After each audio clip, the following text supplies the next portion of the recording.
చిలుకూరు మండలం రామాపురం గ్రామం వెళ్లే NH65 జాతీయ రహదారి వద్ద వెంటనే అండర్ పాస్ బ్రిడ్జి నిర్మించేందుకు కేంద్ర రాష్ట్ర ప్రభుత్వాలు ముందుకు రావాలని భారత వికలాంగుల హక్కుల పరిరక్షణ సమితి రాష్ట్ర అధ్యక్షులు గిద్దె రాజేష్ డిమాండ్ చేశారు. ఈ మేరకు శుక్రవారం చిలుకూరు మండలంలోని పలు గ్రామాలకు చెందిన మాజీ ప్రజాప్రతినిధులు వివిధ రాజకీయ పార్టీల నాయకులతో కలిసి కోదాడలోని NH65 జాతీయ రహదారి వద్ద నిరసన తెలిపి అనంతరం మాట్లాడడం జరిగింది. ఈ కార్యక్రమంలో చిలుకూరు మండల రామాపురం గ్రామానికి చెందిన పలువురు మాజీ ప్రజాప్రతినిధులు, పలు రాజకీయ పార్టీల ప్రజాప్రతినిధులు, ఆయా గ్రామాల ప్రజలు పాల్గొనడం జరిగింది. రాష్ట్ర కేబినెట్ లో కూడా మంత్రిగా ఉన్నటువంటి రాష్ట్ర పౌర సరఫరాల భారీ నీటిపారుదల శాఖ మంత్రి వర్యులైనటువంటి ఉత్తమ్ కుమార్ రెడ్డి గారు, గౌరవ ఈ నియోజకవర్గ శాసనసభ్యురాలైనటువంటి పద్మావతి రెడ్డి గారు ఇక్కడ ప్రజల ప్రాణాలు మరి అరచేతుల్లో పెట్టుకొని ప్రయాణం చేయాల్సి వస్తుంది.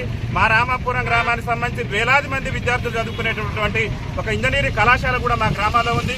వాళ్ళ కళాశాలకి వెళ్లాలన్నా కానీ రోడ్డు దాట వెళ్లాల్సినటువంటి అవసరం ఉన్నది. ఇక్కడ అనేక మంది మా గ్రామస్తులే కాకుండా ఇతర గ్రామాల ప్రజలు కూడా యాక్సిడెంట్ రూపంలో ప్రమాదానికి గురి వారి ప్రాణాలు కూడా కోల్పోయారు. కాబట్టి గౌరవ ఎమ్మెల్యే గారు, గౌరవ మంత్రి గారు చొరవ చూపాలి. ఎందుకంటే వాళ్ళే కేంద్ర మంత్రి దృష్టికి తీసుకెళ్లాలి.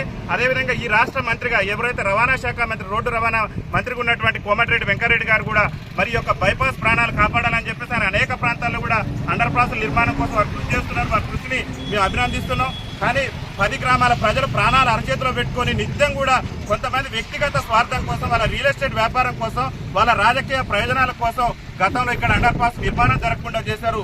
దయచేసి ఇక్కడ రాజకీయాలు కాదు, కావాల్సింది ప్రజల ప్రాణాలకు రక్షణ కల్పించవలసినటువంటి బాధ్యత రాజకీయ నాయకులుగా మరిన్ని అప్డేట్స్ కోసం మా ఛానల్ ని సబ్స్క్రైబ్ చేయండి.